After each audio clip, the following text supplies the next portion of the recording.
தமிழ் சொந்தங்கள் அனைவருக்கும் வணக்கம். நான் உங்கள் நண்பன் குமரிக்கவிஞன் வீத்த ஆனந்த்குமார்.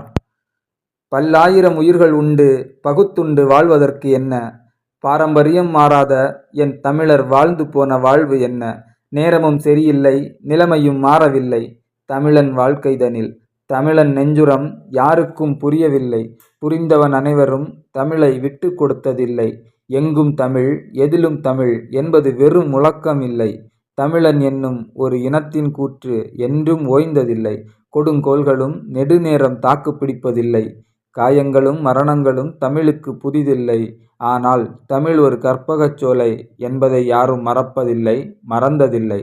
தமிழின துரோகம் தமிழனை துளைத்திருக்கலாம், துரோகிகள் யாவரும் இன்னும் சில காலம் பிழைத்திருக்கலாம், இவன் தமிழன் என்பதால் மட்டுமே இறந்தான் என்பதும் இவன் தமிழனாகவே இறந்தான் என்பதும் மாற்ற முடியாத வரலாறு. அந்த வரலாறுகளின் புரட்டத் துடிக்கும் சில பக்கங்களில் எங்கும் இரத்த ஆறு. அதில் இவன் சிங்களன் இவன் தமிழன் என்னும் வேறுபாடு, யாவரும் ஒன்று என்பது இந்த தமிழனின் கோட்பாடு. அஞ்ச மறுத்து நெஞ்சை நிமிர்த்து என்ற ஒரு மொழி கேட்டு உலக நாடுகள் யாவும் நம் எதிரியின் கூட்டு ஆன போதிலும் இயற்கையதின் துணையோடு இலங்கையை எதிர்த்தது மாவீரனின் சிங்கப் பெண்களின் படையோடு. மானம் போனது, உடைமைகள் போனது, உயிர்கள் போனது, உறவுகள் போனது, எது வந்த போதிலும் எது சென்ற போதிலும் மாறாதது தமிழன் என்ற ஒரு உணர்வு.